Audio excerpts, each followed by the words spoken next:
지난주와 같이 오늘도 3일 예배를 맞아서 동영상으로 지난주에 드렸던 말씀을 요약해서 전해드리도록 하겠습니다. 우리는 지금 코로나19 사태로 말미암아 지금까지 경험하지 못했던 어려움을 우리나라 지구촌 전체가 겪고 있습니다. 그래서 이러한 위기 상황에서 하나님께서 우리가 어떻게 대처하기 원하시는가를 말씀을 통해서 깨닫게 되어지기를 원합니다. 지난주에 말씀드린 것처럼 솔로몬이 성전을 건축하고 봉헌 기도를 할 때에 하나님께서 불러 응답하셨습니다. 그것은 솔로몬의 기도를 하나님이 기쁘게 받으셨다는 것입니다. 그러나 말씀으로 응답하신 것은 솔로몬이 성전과 그리고 왕궁을 건축한 후에 하셨습니다. 그 말씀이 저와 여러분이 함께 읽은 역대하 7장의 말씀입니다. 그 말씀의 내용을 요약하면 회개하면 은혜를 베풀어 주실 것이고 회개하지 않으면 무섭게 징벌하시겠다는 말씀입니다. 하나님께서 우리 주 예수 그리스도의 구속 사건을 근거해서 우리에게 한량없는 은혜를 베풀어 주십니다. 예수님이 성육신하시고 십자가에 달려 죽고 부활하고 승천한 이 모든 구속의 사건이 은혜를 베풀어 주는 근거입니다. 그러나 하나님이 이런 놀라운 은혜를 베풀어 주시면서도 요구하시는 것이 있습니다. 그것이 회개입니다. 회개하라 천국이 가까웠느니라. 이 말씀에서 말씀하고 있는 것처럼 천국도 회개할 때, 거듭남의 은혜도 회개할 때, 병을 고침 받는 것도 회개할 때, 성령으로 충만함을 입을 때도 회개할 때에 베풀어 주시는 것입니다. 그렇다면 우리 하나님께서 원하시는 회개는 어떤 회개일까요? 그리고 하나님 원하는 회개를 했을 때 어떤 은혜를 베풀어 주실까요? 본문 12절로 18절을 보시기 바랍니다. 이 말씀 중에서 우리 하나님께서 원하시는 회개가 어떤 회개인가를 밝혀준 말씀이 14절입니다. 거기 보면 세 가지입니다. 첫째는 악한 길에서 떠나 우리 자신을 하나님 앞에 낮추는 것입니다. 악한 길이란 습관적으로 죄를 범하는 것을 말합니다. 따라서 악한 길에서 떠난다는 것은 죄를 버리고 하나님 앞에 바로 서는 것입니다. 예를 들면 우상 숭배를 했다면 우상을 버리고 여호와만 하나님으로 섬기는 것입니다. 온전히 주일 성수를 못했다면 온전히 주일 성수하는 것입니다. 하나님의 것 11조를 떼먹었다면 돌이켜서 온전한 11조를 드리는 것입니다. 남의 것을 도둑질한 도벽이 있었다면 도리어 열심으로 인해서 가난한 자를 위하여 구제하는 것입니다. 거짓말을 했다면 거짓을 버리고 참된 것만을 말하는 것입니다. 비판하고 판단하는 말을 했다면 이해할 것은 이해하고 아니할 것은 아니오만 하는 것입니다. 도로고 추한 말, 희롱하는 말을 했다면 선한 말, 감사하는 말을 하여 듣는 자들에게 은혜를 끼치는 것입니다. 탐욕으로 인해서 부독하게 살았다면 모든 사람과 화평하고 거룩함을 추구하는 것입니다. 그러나 악한 길에서 떠나는 것은 말처럼 쉬운 것이 아닙니다.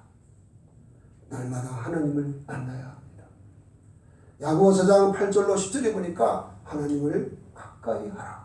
그리하면 가까이 하시리라. 죄인들아 손을 깨끗이 하라. 두 마음을 푸는 자들아 마음을 성결케 하라. 슬퍼하며 애통하며 울지어다.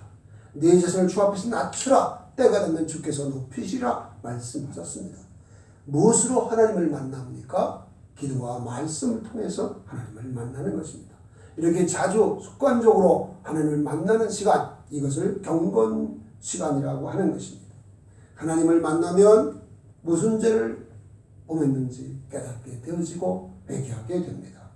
여러분이 잘 아는 욥 같은 사람, 당대의 의인이라고 일컬어진 악에서 떠나서 하나님을 경외했던 그 욥도 하나님을 실존적으로 뵀을 때 티끌과 재에 앉아서 회개한다고 자기의 죄를 진정으로 회개했던 것을 보게 됩니다. 선지자 이사야도 우시야 왕이 죽던 해에 하나님의 성전에 올라가서 환상 중에 하나님께서 스랍 천사들에게 거룩하다 거룩하다 거룩하다 영광창 받으시는 영광의 모습을 보고 화르다 나이오 망하게 되었도다. 이스라엘이 부정한 백성 중에 거하면서 거룩한 하나님을 배웠습니다. 통곡하며 회개하는 것을 봅니다. 그때 하나님께서 스랍 천사를 통하여 그의 입에 불을 대주심으로 그의 죄가 사해졌고 그가 선지자로 부르심을 받은 것을 성경은 말씀하고 있습니다. 이렇게 하나님 앞에서 내 죄를 깨닫고 회개하는 것, 이것이 우리 자신을 하나님 앞에 낮추는 것입니다. 이렇게 하나님 앞에 우리 자신을 낮추는 것, 이것이 바로 하나님이 원하시는 겸손입니다. 두 번째는 기도하는 것입니다. 우리 하나님은 생명의 근원이시고 또한 만복의 근원이십니다. 기도는 하나님과 대화하는 것입니다. 그러므로 하나님과 친해지려면 자주 기도하고 많이 기도하고 오래 기도해야 합니다. 기도하고 응답받을 때 우리는 경험적으로 알아가게 됩니다. 그렇기 때문에 하나님께서 우리에게 쉬지 말고 기도하라고 말씀하신 것입니다. 늘 기도에 힘쓰는 것, 그것이 놀라운 하나님의 은혜와 능력을 받는 지름길입니다. 또한 하나님을 살아가는 실제 방법이고, 더 나아가서 하나님과 친밀함을 나누며 하나님과 동행하고 하나님과 동역하는 방법이기도 합니다. 우리는 은혜 받지 못하면 아무것도 할 수 없는 존재입니다. 예수님 말씀하셨습니다. 너희는 한 터럭도 희게 굶고 할 수 없다 말씀하셨고, 너희가 나를 떠나서는 아무것도 할 수 없다고 말씀하셨습니다. 그러나 정말 끊임없이 하나님께 기도하면서 나가면 불가능한 일도 능히 가능케 하는 일을 해낼 수가 있습니다. 이를 행하는 여호와 그것을 지어 성취하는 여호와, 그 이름을 여호와라는 자가 이같이 이르노라. 너는 내게 부르짖으라. 내가 네게 응답하였고 네가 알지 못하는 크고 은밀한 일을 네게 보이리라. 하나님은 기도하는 사람과 일하십니다. 시편 80편 10절에 보니까 내 입을 크게 열라 내가 채우리라 말씀하셨습니다. 그러나 기도에도 응답받지 못하는 기도가 있습니다. 어떤 기도입니까? 정욕대로 구하는 기도입니다. 중언부언하는 기도입니다. 믿음 없는 기도, 인내하지 못하는 기도입니다. 그러나 하나님의 뜻대로 구하되 오직 믿음으로 구하고 강청하며 구하고 응답받을 때까지 인내하면서 기도하면 기도하는 것마다 응답받을 수 있습니다. 우리 하나님은 에베소 3장 20절 21절에 보니까 우리 하나님은 우리의 온갖 구하는 것이라 생각하는 것에 능히 더 넘치게 하신 분이라고 소개하고 있습니다. 예수님은 나는 포도나무여 너희는 가지니 저가 내 안에 내가 저 안에 있으면 이 사람은 과실을 많이 맺는다 하셨고, 너희가 내 안에 구하고 내 말이 너희 안에 구하면 무엇이니 원하는 대로 구하라 그리면 이루리라 말씀하셨습니다. 그러므로 하나님은 우리의 삶 전체가 기도가 되길 원하십니다. 마태복음 7장 7절부터 12절에 보면 구하라 찾으라 두드리라, 이것은 삶 전체가 기도가 되게 하라는 것입니다. 에베소 6장 18절에 보니까 모든 기도와 간구를 하되 무시로 성령 안에서 구하고 이를 위하여 깨어 구하기를 항상 힘쓰라고 말씀하고 있습니다. 이렇게 삶 전체가 기도가 되어야 하나님께서 하나님과 우리의 친밀함이 깊어지게 되고 하나님과 동행하고 하나님과 동역하는 삶을 살아낼 수 있기 때문입니다. 세 번째는 하나님의 얼굴을 구하는 것입니다. 하나님의 얼굴을 구하는 것이란 하나님과의 실존적인 만남, 즉 친밀함을 추구하는 것입니다. 하나님께서 우리를 사랑하셨기 때문에 구원해 주었거니와 사랑하기 위하여서 구원해 주셨습니다. 그러므로 하나님의 얼굴을 구하는 것이란 하나님의 얼굴을 구하는 기도를 우리 하나님께서 매우 기뻐하시는 것입니다. 이렇게 악한 길에서 떠나서 자신을 낮추고 기도하면서 하나님의 얼굴을 구하는 것, 이것이 우리 하나님이 원하시는 회개입니다. 그렇다면 이렇게 회개할 때 우리 하나님은 어떤 은혜를 주실까요?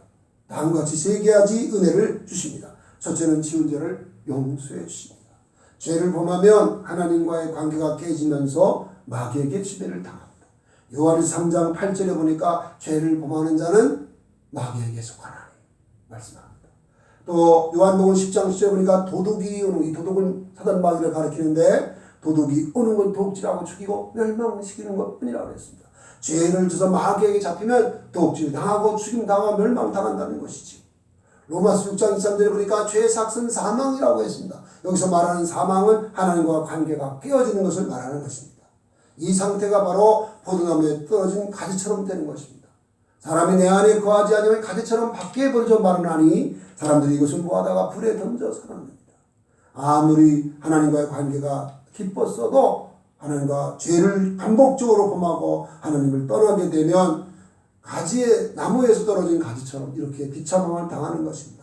그러나 이렇게 비참하게 됐을지라도 악한 길에서 떠나 자신을 낮추며 기도하면서 하나님의 얼굴을 구하면 자비와 긍휼이 무한하신 우리 하나님 아버지께서 어떤 끔찍한 죄라도 용서해 주십니다. 그럴 때에 마귀는 떠나고 성령이 우리에게 임하십니다. 또한 깨졌던 하나님과의 관계, 이웃과의 관계가 회복되는 아름답고 복된 삶을 이룰 수가 있습니다. 요한일서 1장 9절에 보니까 우리가 만일 죄를 자박하면 저는 미쁘시고 의로우사 우리 죄를 사시고 모든 불의에서 우리를 깨끗게 하신다고 말씀합니다. 하나님 우리가 지은 죄를 회개하면 회개하는 죄만 용서하는 것이 아니라 모든 불의에서 우리를 깨끗게 하심으로써 더 경건하고 아름다운 삶을 살 수 있다는 것입니다. 여러분 우리 하나님이 회개하는 걸 얼마나 기뻐하셨는지 아십니까? 오른편 강도 예수님과 함께 십자가에 못 박혔던 오른편 강도 평생에 못된 짓만 했던 그 악한 사람도 주님 앞에 자신이 죄인 것을 고백하면서 주님의 나라에 갈 때 나를 기억하옵소서 하고 간주했을 때 예수님 말씀하셨습니다. 네가 오늘 나와 함께 낙원에 있으리라. 그는 천국의 영광을 누릴 수가 있었습니다. 세리장 삭개오가 예수님을 모시고 이렇게 회개했습니다. 내 재산의 절반을 팔아서 가난한 자를 나눠주겠고 내가 네 것을 토색한 것이면 4배를 갚겠습니다. 이렇게 얘기했을 때 그는 하나님과 사람 앞에 온전하고 아름다운 게 쓰임받는 경건한 사람이 될 수가 있었습니다. 이렇게 지은 죄를 회개할 때 우리 하나님은 용서해 주신 것입니다. 두 번째는 땅을 고쳐주시는 것입니다. 땅을 고쳐준다는 것은 메마른 땅에 피를 내려 산천초목이 소생하게 하시는 것입니다. 또한 곡식을 갉아먹던 메뚜기 떼와 홍청을 멸하여서 풍성한 곡식을 거두게 하는 것입니다. 또한 지금과 같이 코로나 바이러스 같은 괴질이나 전염병을 들게 하는 병균을 괴멸해서 일상을 회복시켜 주시는 것, 이것이 땅을 고쳐 주시는 것입니다. 우리에게 이 은혜가 정말로 필요한 것입니다. 세 번째는 솔로몬의 왕위가 대대로 계승되게 하시겠다는 것입니다. 그런데 조건이 있습니다. 그것은 뭐냐면 하나님의 주신 명령으로 주신 율례와 법도와 규례를 지키는 것입니다. 율례와 규례와 법도를 지킬 때 네 왕위가 대대 다윗에게 약속하는 것처럼 네 대대 이루게 하겠다 이렇게 약속하셨습니다. 그런데 19절로 22절을 보십시오. 거기에 보면 네가 나를 떠나 율례와 명령을 버리고 다른 신들을 경배하면 내가 너에게 준 땅에서 그 뿌리를 뽑아내고 내 이름을 위하여 거룩하게 이 성전을 버려서 모든 민족 중에 속담거리가 되게 할 것이다 하고 경고했습니다. 솔로몬이 성전을 세울 때에 마음을 다하고 목숨을 다하고 힘을 다하고 뜻을 다해서 하나님을 사랑했습니다. 그리고 그가 드린 기도 동전 봉헌 기도와 성경 성경에 기록이 되어 있고 그가 말한 잠언이 또한 성경에 기록이 되어 있습니다. 그 정도로 대단했던 솔로몬, 그가 어떻게 타락할 수가 있겠습니까? 그런데 열왕기상 11장 1절로 8절을 보십시오. 거기에 보면 그가 하나님의 신 놀라운 지혜와 부귀 영화가 그에 달하자 교만해졌습니다. 하나님을 경외했던 그가 자기중심적인 신앙으로 전락하게 되고 나중에는 수많은 이방 여인들을 아내로 삼았습니다. 그래서 처음에는 그들의 요청대로 우상 숭배하는 걸 허용하다가 나중에는 솔로몬 자신도 하나님을 떠나서 우상 숭배함을 정도로 완전히 타락하고 말았습니다. 그런데 이 사건이 주는 교훈이 무엇일까? 율법의 행위로는 하나님 앞에 의롭다함을 얻을 사람이 없다는 것입니다. 율법으로는 죄를 깨달을 뿐인 것입니다. 율법으로는 흠이 없다고 말했던 사도 바울도 율법대로 온전히 지켜보려고 애를 썼지만 계속 범죄하는 자신을 보면서 완전히 절망했다는 것을 로마서 7장에서 고백하고 있습니다. 오라 나는 권고한 사람이로다. 누가 이 사망의 몸에서 나를 건져내랴. 그렇게 자신에 대하여 완전히 절망했습니다. 그러나 이렇게 자신에 대하여 완전히 절망했던 바울이 하나님 앞에 뜨거운 감사를 드렸습니다. 왜냐하면 그가 우리 주 예수님께서 율법을 완전케 하신 새 언약, 생명의 성령의 법대로 살게 되는 은혜를 힘입었기 때문인 것입니다. 그래서 그가 생명의 성령의 법을 따라 살면서 죄와 사망의 법의 율법에서 완전히 해방되는 삶을 살 수 있었기 때문에 그는 오히려 하나님 앞에 감사드렸던 것입니다. 저와 여러분도 절대로 잊지 말아야 할 것은 솔로몬과 같이 엄청난 하나님의 은혜를 받았던 사람도 완전히 타락했다는 것입니다. 율법을 반드시 지켜야 하는 하나님의 법이지만 율법으로는 내가 죽을 수밖에 없는 죄임을 깨달을 뿐입니다. 그러나 사도 바울처럼 나 자신에 대해서 완전히 절망한 후에 우리의 삶 전체를 주 예수님께 완전히 맡기고 항상 주님과 친밀을 나누며 주의 말씀 듣고 순종하고 복종을 하면 우리 주님께서 우리 마음 안에 마음껏 사시는 영광을 보게 되는 것입니다. 고린도후서 13장 4절과 5절 말씀을 묵상하겠습니다. 그리스도께서 약하심으로 십자가에 못 박히셨으나 하나님의 능력으로 살아계시니 우리도 그 안에서 약하나 너희에게 대하여 하나님의 능력으로 그와 함께 살리라. 너희는 마음에 믿음이 있는가? 너희 자신을 시험하고 너희 자신을 확증하라. 예수 그리스도께서 너희 안에 계신 줄을 너희가 스스로 알지 못하느냐? 그렇지 않으면 너희는 버림받은 자니라. 바울은 고린도 교우들에게 내 자신 안에 예수 그리스도 사신 것을 모른다면 버림받은 자라고 말씀하고 있습니다. 예수님은 성령님을 통해서 우리 안에 들어와 사십니다. 우리 안에 들어와 사시는 예수님은 선한 목자처럼 우리를 지키시고 보호하시고 인도하시며 우리의 대적들과 싸워서 승리케 해주십니다. 또한 예수님이 포도나무일 때 우리는 가지입니다. 그래서 많은 열매를 맺는 것도 주님과 친밀함을 나눌 때 가능한 것이고 기도하며 응답받는 것도 주님과 친밀함을 나누는 말씀에 순종하고 복종할 때 이루어지는 것입니다. 데살로니가 전서 5장 10절에 보니까 예수님이 죽으신 것은 자나깨나 우리와 함께 살도록 하기 위함이라 말씀하고 있습니다. 오늘 우리 하나님께서 우리에게 요구하는 회개, 악한 길을 떠나 우리 자신을 낮추고 늘 기도하면서 하나님의 얼굴을 구하는 회개도 우리 주님과 친밀함을 나누며 주의 말씀에 순복하면서 이루어야 될 것입니다. 그렇다면 우리 주님이 약속한 대로 용서해 주시고 땅을 고쳐 줄 것입니다. 바라기는 정말 우리 마가복음 4장에 보면 예수님을 모시고 가던 제자들이 풍랑을 만났습니다. 갑자기 불어닥친 이 풍랑에 배에 물이 가득 찼습니다. 저들이 견딜지 못해서 숨을 쉬고 계신 예수님을 깨웠습니다. 주여 주여 우리가 죽게 되었나이다. 어찌하여 우리를 돌보지 않습니까? 예수님께서 깨어 일어나 말씀하셨습니다. 바다야 바람아 잔잔하라. 즉시 잔잔해졌습니다. 이제 우리 시대들처럼 우리도 주무시고 계신 예수님을 깨우는 시대들처럼 하나님께 부르짖어 기도할 때 주님이 역사하셔야 이 코로나 바이러스가 괴멸되고 일상이 회복되어지고 아름답고 복된 삶이 이루어질 줄로 믿습니다.